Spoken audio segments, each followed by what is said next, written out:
There is a reason why highly sensitive people tend to suffer with depression. And it is a cause that can be addressed through a shift in perception in a very particular area of how the trait is working.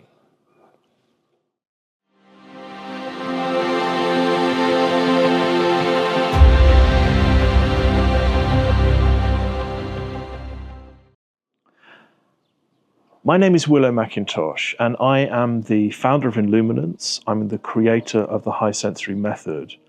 And I just want to talk into why you should be listening to me about depression in highly sensitive people.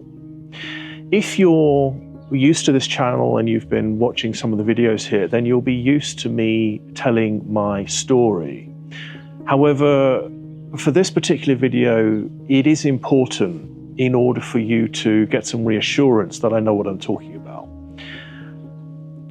In 2008, I lost my business, I lost my home, I lost my dignity, and I knew that it was time for me to make a change in my life in alignment with who I know I am, and a shift into really taking ownership of what it means to be high sensory, and a shift away from trying to make my life work by fitting into societal expectations, trying to be like everyone else, trying to build a business like everyone else.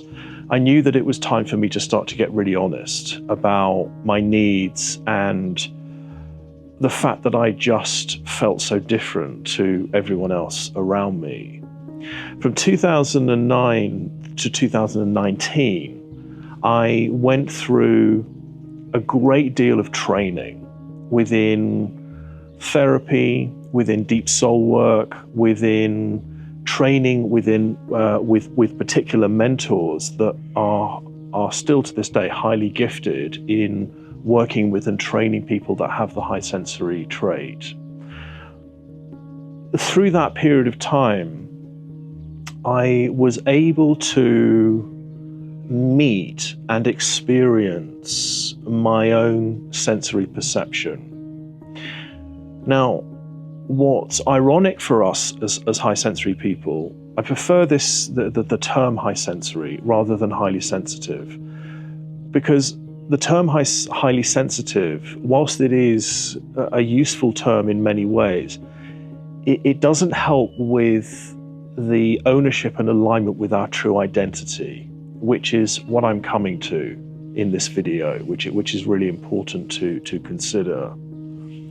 During that period, that 10-year period, what I was able to do was start to get really curious and come back into ownership of how I was experiencing the world at a sensory level, what was actually making me different in my reality. And it gave me the gateway into understanding what authenticity meant for me and how I was perceiving the world personally, and how that linked to what really mattered to me, and how that linked to the work that I really wanted to do. And through that process, it revealed my high sensory abilities, my gifts, which was the foundation that I created Illuminance upon. For me to be able to support high sensory people, to be able to get the awarenesses and get the breakthroughs that I experienced through that 10-year period that allowed me to come back into a peaceful and loving relationship with myself, with the awareness that this trait has some really, really important things to do in the world. In 2019, it was actually a little bit before that, I started to facilitate and work with high sensory people. I felt so driven to want to support them to get the same kind of breakthroughs and realizations that I had. And I also was able to really bring my passion and ability through to help and guide people to align with their purpose. This is my calling. This is what I'm naturally gifted at doing. And you have a version of this. You have a high sensory ability that is here to work in a particular way. Now, I know some of this information is going to be quite a lot to take in at the moment, especially if you're really struggling right now with the trait. And I really understand where you are. I really understand where you are. I'm going to come to some of the pieces, some of the ways in which you can start to alleviate how you're feeling right now. But I just want to stay a little bit into the process of how I was able to really understand one of the main causes of depression.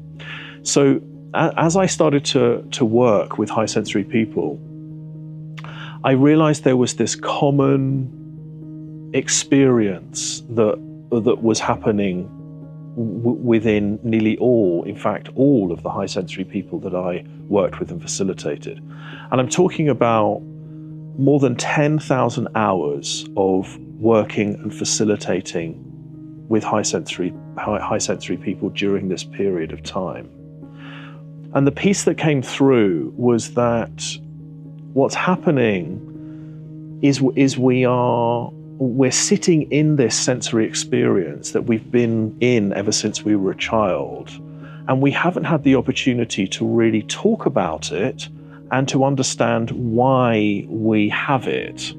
So what happens is, through our childhood, we're told that we have to be a certain way, we have to be a certain person within society, we have to fit in order to be successful. Now that's a normal part of how human community works, if you like. We look out for each other in that way. We're aware that there are norms that we need to fit into in order to be accepted in society. So this isn't a dig at society. It's just an opportunity to be aware that 30% of the population that have this trait are not experiencing the world in the same way as the other 70%. One is not better than the other. We need both operating in partnership in order for us to be able to properly utilize the trait, and for high sensory people to be supported by the 70% so we can be in union and reach common goals and outcomes that the trait is designed for. But the trouble is, what's happening right now, and this is starting to shift now, and obviously I'm talking about it, and there's many other high sensory professionals that are talking about this. But in our upbringing, if you're in my generation, or even if you're much younger than me, what's likely to be happening is you're not getting the opportunity to talk about what's actually happening for you.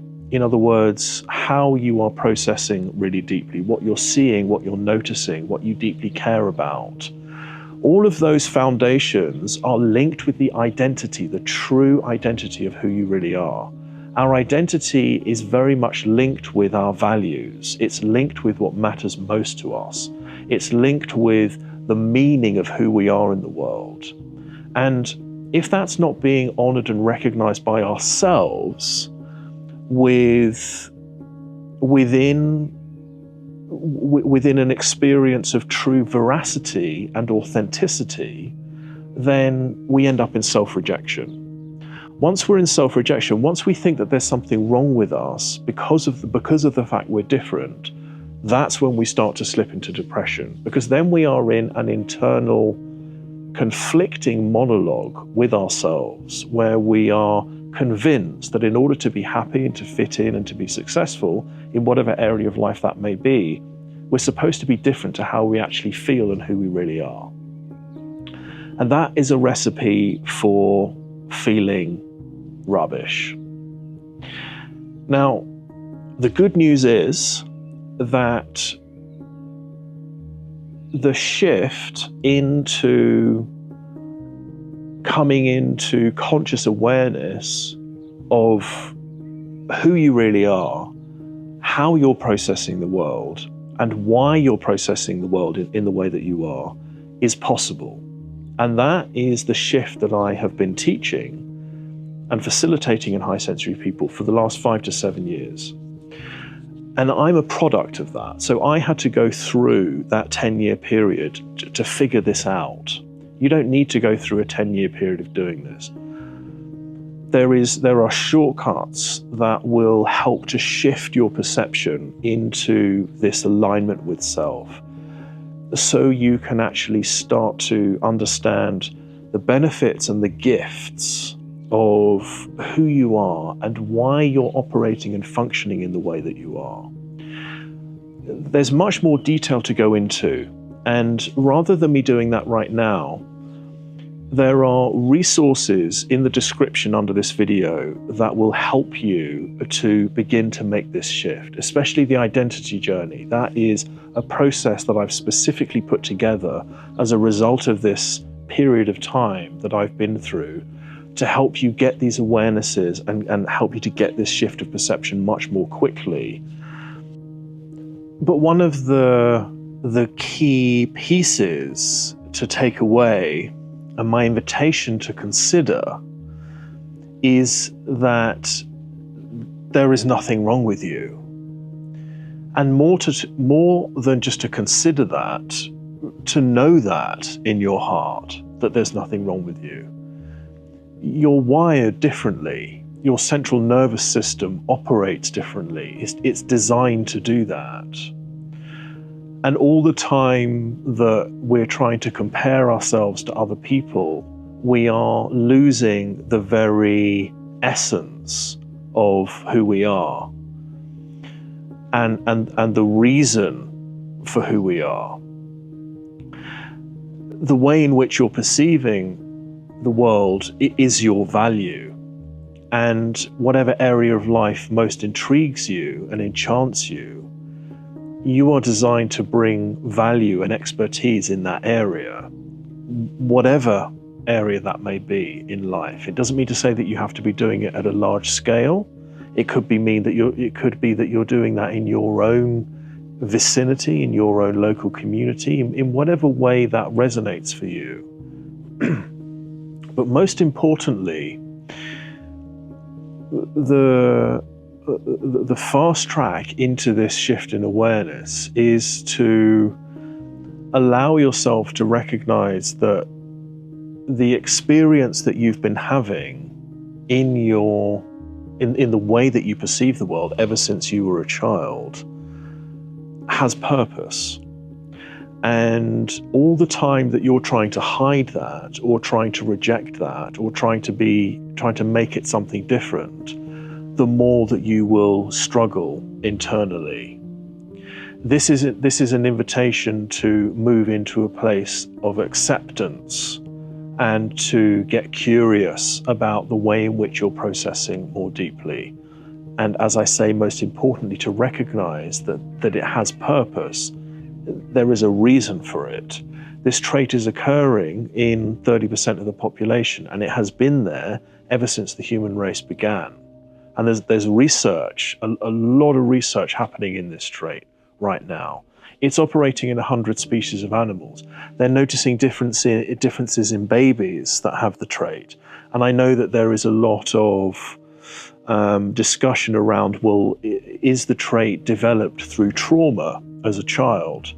This trait is genetic. It's passed down through generations. It's not something that is created through trauma. It's not a condition that you have. It is a fundamental difference within you that nature deems to be of great importance. Otherwise, it wouldn't keep bringing it forward into the human genome on a generational basis. So I hope this is useful. My invitation is to get the support that you need to begin to create this shift in the relationship that you're having with yourself. It doesn't need to be stuck, and you don't need to be in a place where you're in secret self-rejection because you think there's something wrong with you. There isn't anything wrong with you. In fact, the opposite is true. There's something amazing happening through you and with you. Thanks for watching. I look forward to seeing you next time. Bye for now.